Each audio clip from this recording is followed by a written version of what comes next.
Саламатсыңарбы? Менин атым Керемет. Бүгүнкү биздин сабагыбыздын темасы бала тарбиялоо.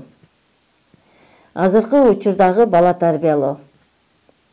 Акыркы 30 жылда ата-энелер Кыргызстандагы жумушсуздуктун таасиринен балдарын ошо чоң энелерге, тайэнелерге, туугандарынын кароосунда калтырып, балдар ата-эненин тарбиясын албай калды.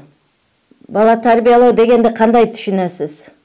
Кээ бир ата-энелер өз балдарын катуу жазалоо менен оор жумуштарды артып, бул жашоодо кыйынчылык көрүп чоңойсо, бул турмушка бышып, такшалып, бекемделишет деп ойлошот.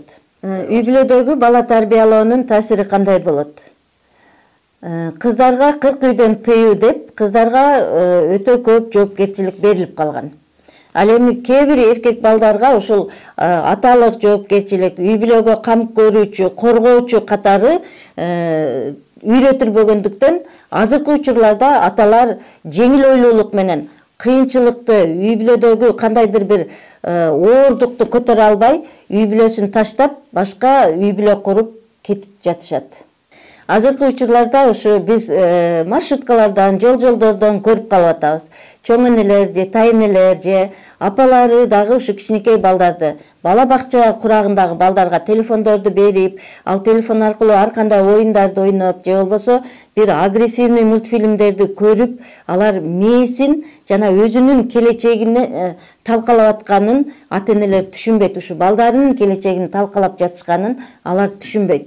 Жана ушу телефон аркылуу, ар кандай интернет оюндары аркылуу кийинки келечекте билим алууга аларга тоскоолдук болот. Ошол аркылуу ал балдар тил албас болуп, же өзүмчүл, жеңил ойлуу болуп тарбияланып өсүшү мүмкүн.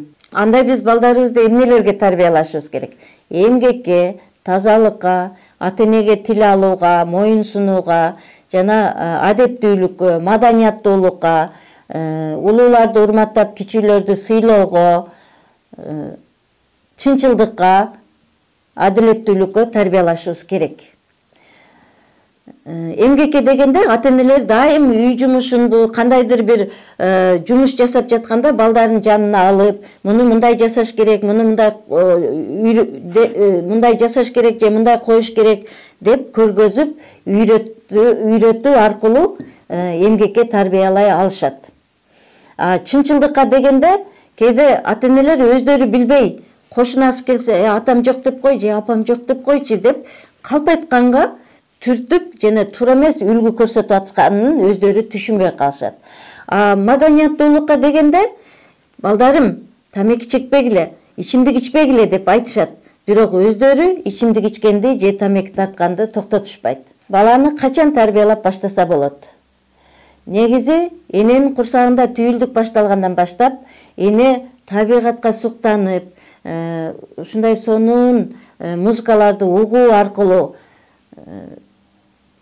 жакшынакай кызыктуу китептерди окуу аркылуу, жана баласына, курсагындагы баласы менен сүйлөшүп, сүйүү сөздөрү менен сүйлөшүү аркылуу байланыш түзүлөт. Негизи 3 ай 4 айынан баштап баланын мүнөзү калыптанып баштайт. Ошондой эле генден келген мүнөзү болот.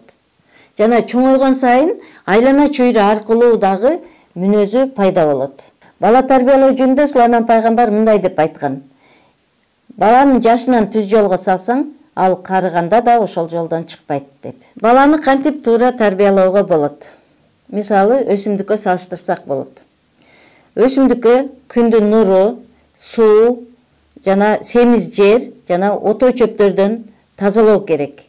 Эгерде күн жетишпесе, жакшы өсө албайт. Суу жетишсиз болсо, куурап калат. Семиз жер болбосо, жакшы өспөйт жана түшүм да бербейт. Ото чөптөр басып койсо, анда жакшы өсө албайт, түшүм бере албайт, мүмкүн куурап да калышы мүмкүн.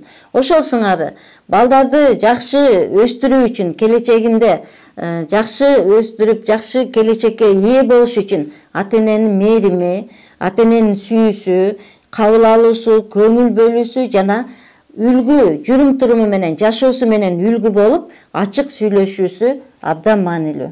Бала тарбиялоо ар бир ата эненин милдети. Бала тарбиялоо бул чоң эне, тайэне же туугандардын эмес. Ата энелер, келгиле, мен силерди чакырам. Ар бирибиз өзүбүздүн келечек муунубузду туура тарбиялоодо сүйүү менен, өзүбүздүн жакшы мүнөзүбүз менен же жакшы жүрүм турумубуз менен үлгү болуу аркылуу балдарыбызды туура тарбиялоого чакырам. Көңүл бөлгөнүңүздөр үчүн чоң рахмат. Эмки сабакта көрүшкөнчө саламатта болуңуздар.